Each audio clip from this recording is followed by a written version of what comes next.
In England this last week, there is controversy because a Pakistani Muslim woman has been appointed as Home Secretary. And for those of you unfamiliar with British politics, including myself, because even though I'm British, my entire adult life has been in America. But the Home Secretary is basically the person in charge of British immigration policy and border enforcement.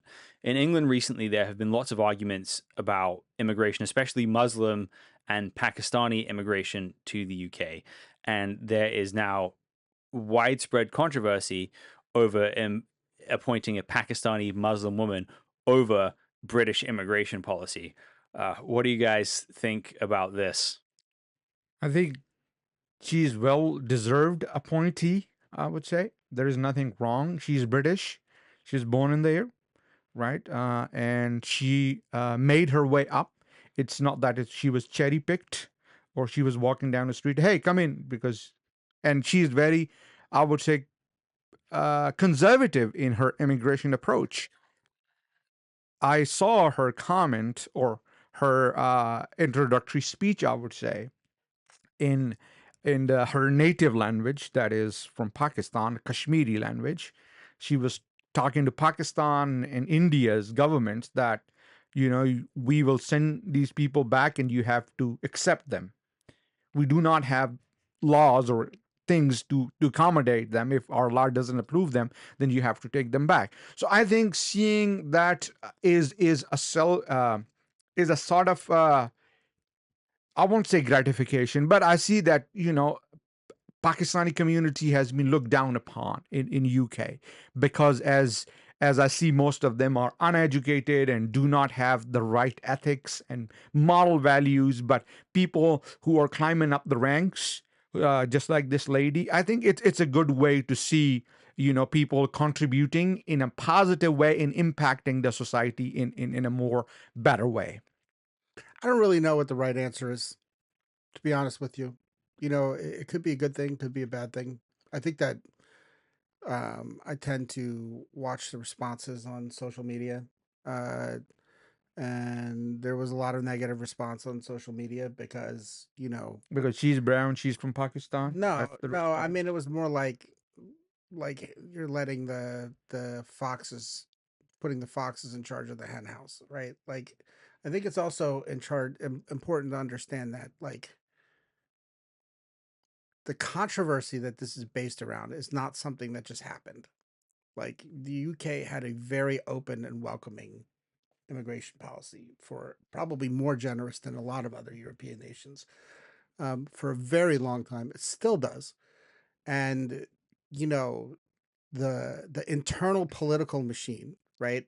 Like Keir Starmer, for instance, not for a very long time prosecuting um, Pakistanis accused of rape grooming gangs. Like, that is a real thing. That actually happened, and I think And people I are think that, sorry to interrupt you there, but even if they're not Pakistanis, it's not just about one sure. particular, because they were Pakistani, that's Right, why they were not right, persecuted, right, right, right? right, right, right. This is my point is that, and maybe this is important to say, that I don't think that this is necessarily just against Pakistanis. I think Hmm. that they are afraid of what Islam is doing to their country. I think that they're afraid. Baby, we're recording. You got to make your point again. I'll cut it. I think that it's important to say that the people who are British and not just white Britons, right? Like, I've seen this also coming from Muslims and other. They're not happy with the way that crime is being prosecuted, right? They're not happy with the way that um, the government is handling immigration, right? So let's look at that and parallel the United States. Okay, we had the same thing. We have a stronger mechanism for changing government than they do, um, in the sense that one party wins and then they just kind of take over the entire apparatus, right? Or as opposed to a parliamentary system where you have to build a coalition and everything else like that. Um, this is a little different, and I think that what happens in these situations, particularly from the left, is that well, you're just you're anti-Islamic, you're Islamophobe, Yeah. So you're here, this or you're that. But the real issues, the real time issues of the problems with immigration and the problems with not going after criminals, right? Is is and then on top of that, you know, you have certain voices in the UK going, we're going to take this country over, which is not helpful, right? Like those voices are out there. I've seen them on Twitter. Um, you know, is a thing that it seems like the government does not want to touch, and the government cannot pivot towards a place of, like, let's just say, governing health, right? So just to sum up, right? Like, I don't think it's as much that she's Pakistani. I think that there are big problems in the UK government that are not being dealt with, that have to do with, you know, a bad immigration policy, you know, like economic policy, right? Like, where are we going to get our workers from? You know, and then on top of that, how that affects crime and the average British citizen.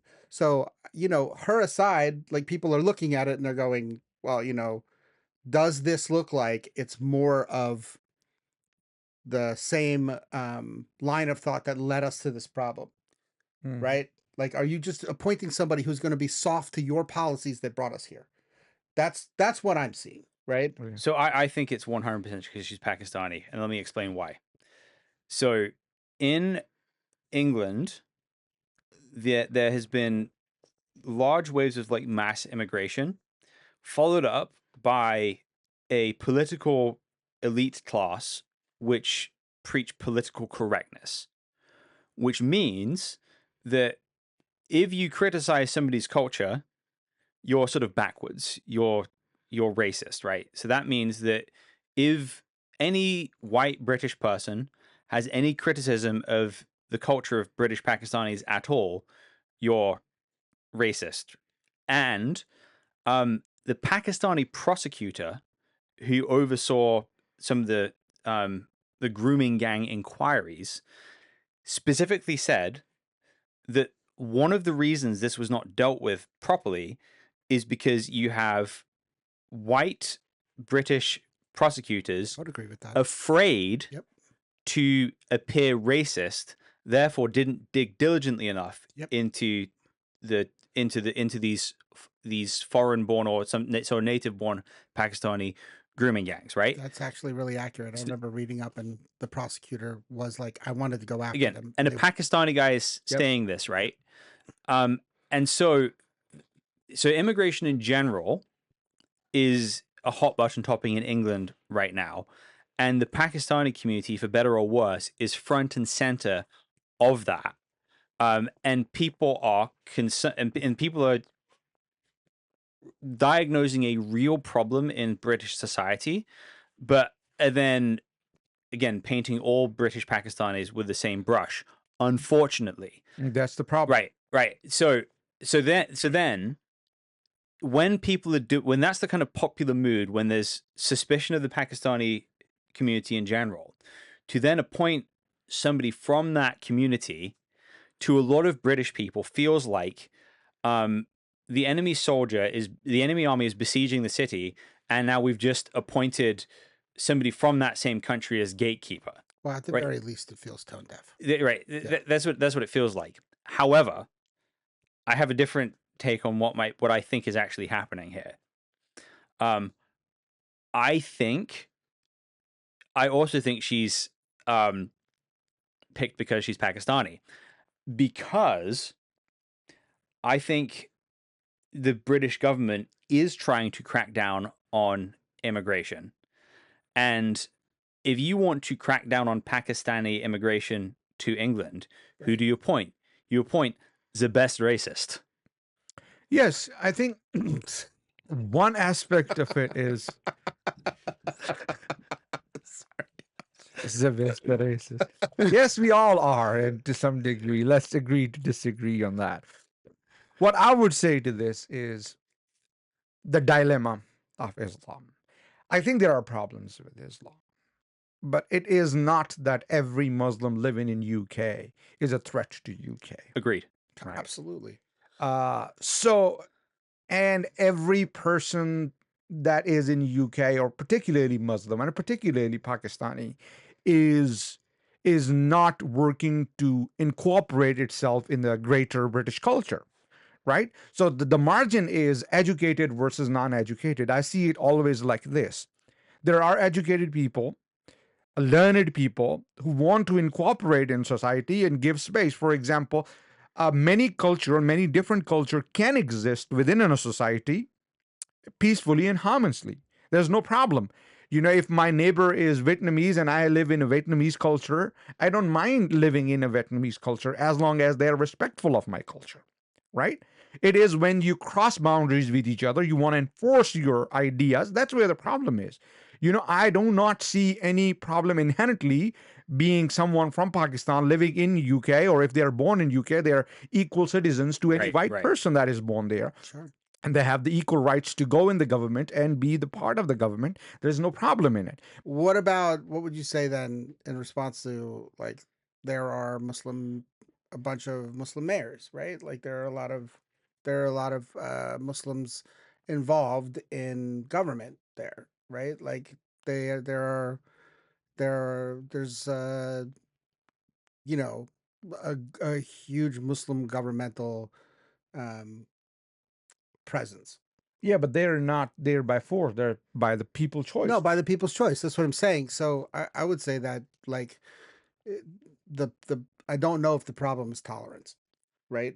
Like I think that the problem there's a lot. It seems like there's a lot of tolerance in the UK, um, and I think that what they're running into is rogue actors, right? Like or uneducated people, or people not willing to assimilate, or whatever. But I don't think that the problem is necessarily just racism. Like I think it's leftism. Yeah. So okay. So there's two issues at play here, right? So um the And back to the British government. sorry. There's people who are racist in England who object to her based on Sure. her skin color, and there's other people who, if she was an ex-Muslim politician, would have zero problem with her, right? So some people are racist and some people are concerned about ideology. Both those people exist.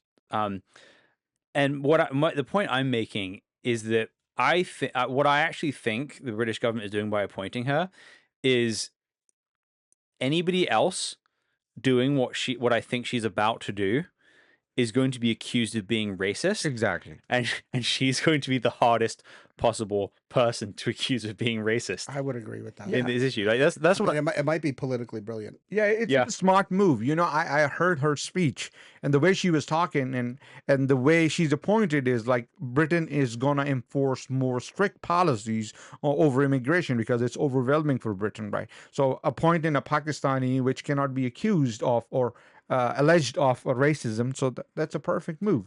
Yeah, that's actually what I think is probably happening. Right. This is either tone deafness or it's chess, not checkers. Yeah. Right. Yeah. So that's my theory. So I think, but what I want to say is, in England, there are two sides of this problem. There has been a Pakistani community in England, the Mirpuris from near Kashmir, who have been imported into England since the 1960s as a cheap labor force.